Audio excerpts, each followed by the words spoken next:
mata pelajaran matematika untuk kelas 7. Nah, pada pertemuan hari ini kita akan membahas materi tentang himpunan, yaitu bab kedua, yaitu tentang himpunan. Pertama, kita pelajari pengertian himpunan. Himpunan adalah kumpulan benda atau objek yang memiliki definisi yang jelas. Maksudnya di sini, himpunan itu adalah sekumpulan ya intinya. Kata kuncinya itu kumpulan. Himpunan itu adalah kumpulan benda atau objek yang memiliki definisi yang jelas. Jadi definisinya harus jelas, pengertiannya harus jelas ya. Nah, contoh definisi yang tidak jelas itu misalnya tinggi, jelek, cantik, ganteng. Nah, ini contoh definisi yang tidak jelas. Kenapa kita lihat tidak jelas? Karena bisa saja menurut kamu artis-artis, misalkan artis-artis itu cantik, tapi nggak semua orang memikirkan bahwa oh dia cantik, oh ada juga yang bilang nggak cantik, jadi itu relatif ya. Nah, sehingga dia tidak bisa didefinisikan. Jadi intinya sesuatu yang tidak didefinisikan tidak jelas itu biasanya itu kata sifat ya.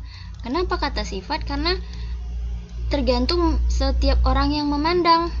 Misalkan kalau misalkan Adi sekumpulan cowok-cowok tinggi, nah itu bukan dari himpunan.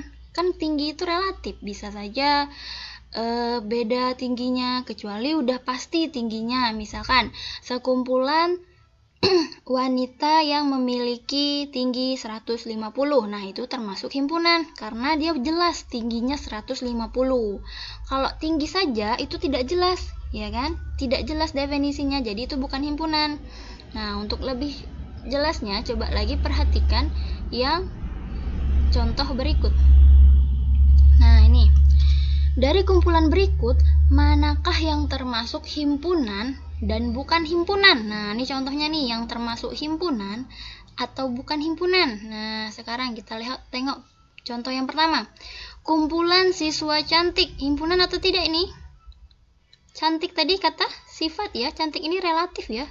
Jadi dia bukan himpunan. Kalau ini, kumpulan siswa yang tingginya 140 cm. Ini himpunan bukan, Nak? Ya, dia himpunan karena jelas walaupun dia tinggi tapi jelas 140 cm ya. Selanjutnya, kumpulan hewan berkaki 4. Ini himpunan? Ya, himpunan karena isi dari himpunannya itu bisa jadi sapi, ya kan? Selanjutnya, kumpulan aktor yang ganteng. Nah, ini ada kata ganteng. Kata kuncinya aja udah tahu ya, karena dia kata sifat. Dan dia tidak bisa didefinisi ganteng ini kan, beda-beda orang pasti beda pemikirannya, jadi ini kita sebut bukan himpunan. Kumpulan makanan enak, nah ini juga ada kata kunci enak.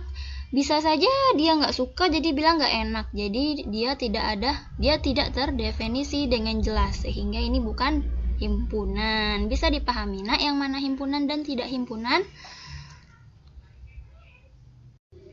Selanjutnya anggota himpunan. Nah, dinyatakan anggota suatu himpunan jika benda tersebut ada di dalam himpunan tersebut. Nih, ada di dalam himpunan tersebut dan dilambangkan dengan tanda.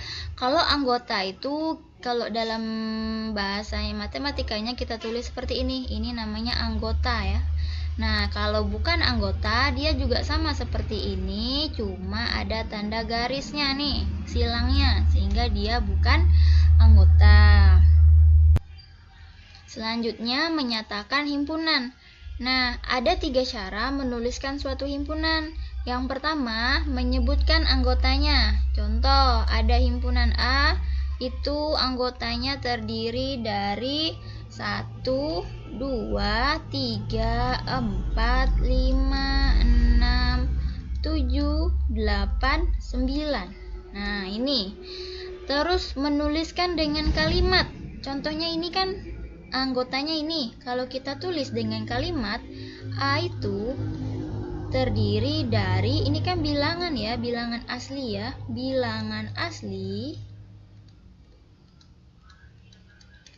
yang kurang dari 10.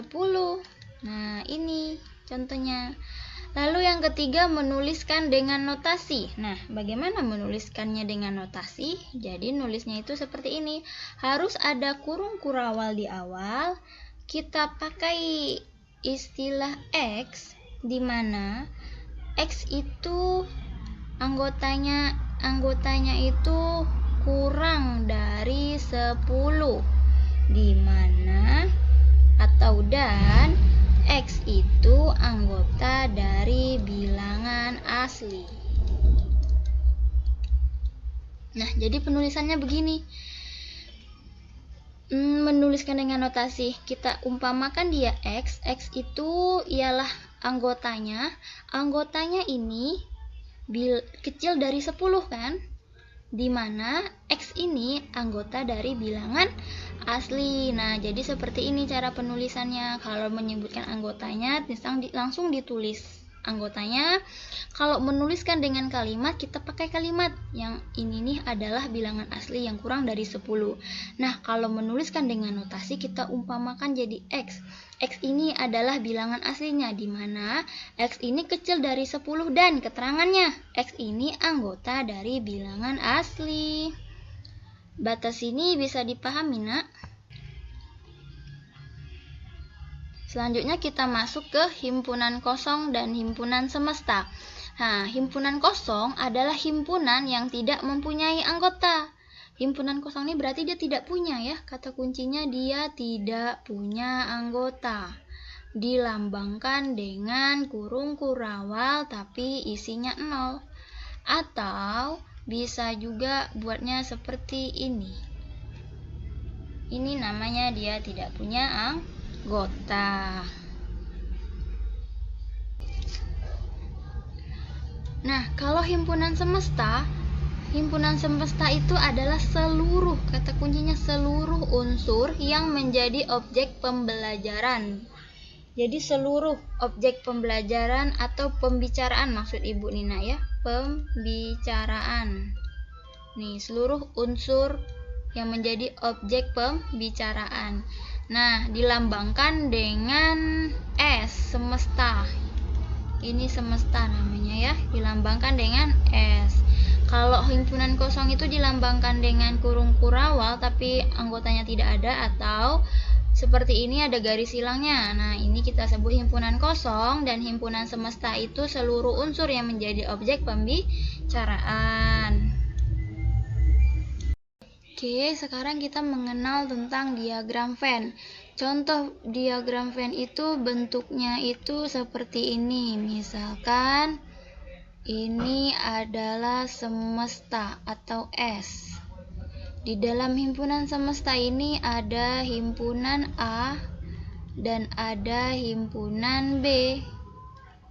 Himpunan A dan B ini bergabung di anggota 1, 2, 3, 4, 5, 6, 7. Nah, cara membaca diagram Venn ini berarti himpunan A-nya itu terdiri dari bilangan apa? Ini 2 ya. Yaitu himpunannya terdiri dari 1, 2, 3. Himpunan B terdiri dari bilangan apa? 1, 2, 3. Berarti 1, 4, 5. Kalau yang di 6 sama 7 ini himpunan apa? Himpunan semesta. Himpunan semesta ini seluruh anggotanya tadi kan katanya, sehingga semestanya itu 1, 2, 3, 4, 5, 6, 7. Begini cara pembacanya nak ya. Batas ini ada yang mau ditanyakan boleh langsung japri Ibu ya lewat WA.